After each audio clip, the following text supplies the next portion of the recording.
2022-23 కేంద్ర బడ్జెట్ 4 సూత్రాల ఆధారంగానే రూపొందించారా? గతిశక్తి కేంద్రంగా దేశ ఆర్థిక వ్యవస్థకు దిశానిర్దేశం చేయనుందా? గత ఏడాది బడ్జెట్ 6 సూత్రాలపై ఫోకస్ చేయగా ఈ దఫా ఈ అంశాలు 4 కీలకంగా మారాయి. మూలధన వ్యయం, పీఎం గతిశక్తి, రక్షణ రంగంలో మార్పులు, డిజిటల్ రూపీ. ఈ ఏడాది బడ్జెట్లో కీలకంగా కేంద్రం యోచిస్తుందా? వచ్చే 25 ఏళ్లలో భారత్ అభివృద్ధి దిశగా బడ్జెట్కు రూపకల్పన జరిగిందా? Let's watch. కేంద్ర ఆర్థిక మంత్రి నిర్మలా సీతారామన్ ఈ రోజు పార్లమెంట్లో ప్రసంగించారు. సుమారు గంటన్నర పాటు ఆమె చేసిన ప్రసంగంలో కీలక అంశాలను ప్రస్తావించారు. ఈసారి బడ్జెట్ 4 మూల సూత్రాలుగా ప్రజల ముందుకు వచ్చినట్టు ఆర్థిక మంత్రి నిర్మలా సీతారామన్ చెప్పారు.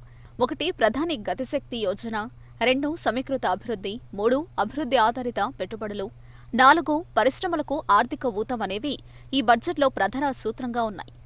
పీఎం గతిశక్తి ప్రాజెక్టుతో దేశ ఆర్థిక వ్యవస్థకు దిశానిర్దేశం చేస్తున్నట్లు పేర్కొన్నారు. గతేడాది బడ్జెట్లో ప్రభుత్వం 6 మూల స్తంభాలపై ఫోకస్ చేసినట్టు పేర్కొంది. గతేడాది బడ్జెట్కు 6 మూల స్తంభాలుగా ఆరోగ్యం, సంరక్షణ, ఆర్థిక పెట్టుబడులు, మౌలిక వసతుల నిర్మాణం, సమ్మిళిత అభివృద్ధి, మానవ వనరులు, నైపుణ్యాభివృద్ధి, రీసెర్చ్ అండ్ డెవలప్మెంట్, కనీస ప్రభుత్వం, గరిష్ట పాలనలు ఉన్నాయి. వీటిపై ప్రభుత్వం గతేడాది ఫోకస్ చేసింది. ప్రస్తుతం 4 మూల స్తంభాలుగా బడ్జెట్ వచ్చింది. మూలధన వ్యయం మొదలు పీఎం గతిశక్తి ప్లాన్, రక్షణ రంగంలో మార్పులు, డిజిటల్ రూపీని విడుదల చేయడం వంటి ముఖ్యమైన ప్రకటనలు చేశారు. ఆమె తన బడ్జెట్ ప్రసంగాన్ని అమృత్ కాలం చుట్టూ అల్లుకున్నారు. అంటే వచ్చే 25 ఏళ్లలో భారత్ ఎలా అభివృద్ధి చెందనుందో అనే కోణంలో మాట్లాడారు. కేంద్ర బడ్జెట్ మొత్తం అంచనాలు 39.45 లక్షల కోట్లు. ఇందులో ఆదాయ వనరులు 22.84 లక్షల కోట్లు కాగా, రెవెన్యూ రాబడులు 22,04,422 కోట్లు కాగా, పెట్టుబడి రాబడులు 17,40,487 కోట్లుగా ఉంటాయని చెప్పారు. పెట్టుబడి రాబడుల్లో 16,60,444 కోట్లు అప్పులుగా చూపించారు. బడ్జెట్లో పెట్టుబడి వ్యయం అంచనా 10.58 లక్షల కోట్లుగా తెలిపారు. ఇది జీడీపీలో 4.1% అని చెప్పారు. ఆర్థిక వ్యవస్థ స్థిరంగా, బలంగా ఉండడానికి ద్రవ్యలోటు స్థాయిని 4.5% కన్నా తక్కువగా ఉంచాల్సి ఉంటుందని ఆమె పేర్కొన్నారు. వచ్చే ఆర్థిక సంవత్సరంలో పెట్టుబడుల ఉపసంహరణ ద్వారా 65,000 కోట్లు సేకరిస్తామని పేర్కొన్నారు. ప్రస్తుత ఆర్థిక సంవత్సరంలో ఈ రకంగా సేకరించిన 78,000 కోట్ల కన్నా ఇది తక్కువ. 2022 జనవరిలో మొత్తం జీఎస్టీ వసూళ్లు 1,40,985 కోట్లుగా ఉన్నాయని నిర్మలా సీతారామన్ తెలిపారు. జీఎస్టీ అమలు నాటి నుంచి ఇదే అత్యధిక ఆదాయం అన్నారు. భారత స్వాతంత్ర్యం 75 వసంతాల నుంచి శతవార్షికోత్సవం జరుపుకునే రాబోయే 25 ఏళ్లను అమృత కాలంగా అభివర్ణించిన ఆర్థిక మంత్రి ఆ కాలంలో ఆర్థిక వ్యవస్థకు ఈ బడ్జెట్ పునాది నిర్మిస్తుందని చెప్పారు. ప్రస్తుత ఆర్థిక సంవత్సరంలో 9.27% వృద్ధి రేటును సాధించినట్లు అంచనాగా చెప్పారు. మూలధన వ్యయాన్ని భారీగా పెంచారు. 35.4% మేర మూలధన వ్యయాన్ని పెంచుతున్నట్లు ఆమె ప్రకటించారు. గత బడ్జెట్లో మూలధన వ్యయం 4.54 లక్షల కోట్లుండగా ఈసారి అది 7.50 లక్షల కోట్లకు పెంచారు. ఇది ఆశాజనకమైన నిర్ణయం. కానీ ఈ ధనాన్ని ఎలా, ఏ మార్గంలో ఖర్చు చేయనున్నారనే విషయంపై స్పష్టత లేదు. నిర్మలా సీతారామన్ ప్రసంగంలో తొలి అర్ధభాగం పీఎం గతిశక్తి ప్లాన్ చుట్టే ఉంది. ఈ ప్లాన్ ప్రాముఖ్యతను ఆమె వివరించారు. ఈ ప్లాన్కు 7 గ్రోత్ ఇంజన్లు ఉన్నాయని పేర్కొన్నారు. అవి రోడ్లు, రైల్వే, ఎయిర్పోర్టులు, పోర్టులు, mass transport, waterways, logistics infrastructures 7 ఇంజన్లుగా కేంద్రం తెలిపింది.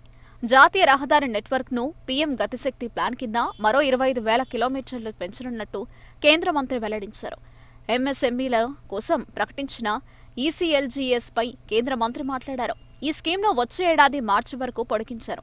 అంతేకాదు ఈ పథకం కోసం మరో 50,000 కోట్లను జోడించినట్టు వివరించారు. దీంతో ఈ పథకం కింద మొత్తం కవర్ 5 లక్షల కోట్లుగా మారింది. క్రిప్టో ట్యాక్స్ నిర్ణయాన్ని ఆమె పేర్కొన్నారు. ఎలాంటి వర్చువల్ డిజిటల్ అసెట్ సంపదను ట్రాన్స్ఫర్ చేసినా దానిపై 30% పన్ను విధించనున్నట్టు తెలిపారు. నిర్దేశిత మానిటరీ థ్రెషోల్డ్ దగ్గర టీడీఎస్ను 1%గా ప్రకటించారు. స్పెషల్ ఎకనామిక్ జోన్ చట్టాన్ని మార్చనున్నట్టు కేంద్ర మంత్రి తెలిపారు. దీని స్థానంలో కొత్త సెస్ చట్టాన్ని భర్తీ చేయనున్నట్టు వివరించారు. ఎగుమతుల్లో పోటీని పెంచడానికి అన్ని పెద్ద, కొత్త పరిశ్రమలు ఈ చట్టం కిందకు రానున్నాయని తెలిపారు. కాగా డిజిటల్ కరెన్సీపై కీలక ప్రకటన చేశారు. వచ్చే ఆర్థిక సంవత్సరంలో reserve bank of India digital రూపీని ప్రవేశపెట్టనున్నట్టు చెప్పారు. రక్షణ రంగానికి చెందిన కొనుగోళ్లు 68% దేశీయంగానే చూసుకోవాలని నిర్ణయం తీసుకున్నట్లు తెలిపారు. తద్వారా మేక్ ఇన్ ఇండియాకు సముచిత ప్రాధాన్యతను ఇచ్చారు. డిఫెన్స్ R&Dని పెద్ద పరిశ్రమలు, స్టార్టప్లు, అకాడమిక్ సంస్థలకు అందుబాటులోకి తెస్తామని, ఇందుకోసం రక్షణ రంగానికి కేటాయించిన దానిలో 25% మొత్తం ఖర్చు పెడతామని వివరించారు. కోవిడ్ వ్యాప్తి, ద్రవ్యోల్బణం పెరుగుతున్న పరిస్థితుల్లో ఆర్థిక వృద్ధిని బలోపేతం చేసే దిశగా బడ్జెట్ను రూపొందించినట్లు కనిపిస్తోంది. ఆత్మనిర్భర్ భారత్ను సాధించడానికి చేపట్టిన ఉత్పత్తి అనుసంధానిత ప్రోత్సాహ పథకానికి అద్భుత స్పందన లభించిందన్నారు. దీని ద్వారా 60 లక్షల కొత్త ఉద్యోగాలను కల్పించే అవకాశముందని, రాబోయే సంవత్సరాల్లో అదనంగా మరో 30 లక్షల ఉద్యోగాలు వచ్చే అవకాశముందని చెప్పారు. 2022-23లో నేషనల్ హైవే నెట్వర్క్ను 25,000 కిలోమీటర్ల మేర విస్తరిస్తామన్నారు. వైద్య మౌలిక సదుపాయాలను బలోపేతం చేయడం, వ్యాక్సినేషన్ కార్యక్రమాన్ని వేగవంతం చేయడం, కోవిడ్ మహమ్మారి ప్రస్తుత వేవ్ను దేశవ్యాప్తంగా బలంగా ఎదుర్కోవడం అందరికీ కనిపిస్తోందని చెప్పారు. ఆర్థిక వ్యవస్థలో పెట్టుబడులను బలోపేతం చేయడం కోసం 2022-23 ఆర్థిక సంవత్సరంలో రాష్ట్రాలకు సాయంగా ఇచ్చే రుణాలను 15,000 కోట్ల నుంచి 1,00,000 కోట్లకు పెంచుతున్నట్లు మంత్రి చెప్పారు. ఈ మొత్తాన్ని 50 ఏళ్ల పాటు వడ్డీ లేని రుణాలుగా అందిస్తామని, సాధారణ రుణాలకు అదనంగా ఇవి ఇస్తామని తెలిపారు. ఈ నిధులను పీఎం గతిశక్తి తదితర ఉత్పాదక రంగంలో పెట్టుబడి వ్యయాలను ఉపయోగించాల్సి ఉందన్నారు. పీఎం గతిశక్తి మాస్టర్ ప్లాన్ ద్వారా ప్రపంచ స్థాయి మౌలిక వసతులను ఏర్పాటు చేయడమే కీలకమని అన్నారు. ప్రధానమంత్రి గతిశక్తి ప్రాజెక్టు ద్వారా ప్రధాన 7 రంగాల్లో అభివృద్ధి కార్యక్రమాలు జరుగుతున్నాయన్నారు. చిన్న రైతులు, వ్యాపారుల కోసం రైల్వేలు సమర్థవంతమైన సదుపాయాలను అభివృద్ధి చేస్తాయన్నారు.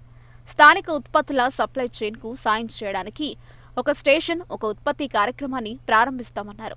పీఎం గతిశక్తి కింద రాబోయే కొన్నేళ్లలో 100 కార్గో టెర్మినళ్లను అభివృద్ధి చేస్తామన్నారు.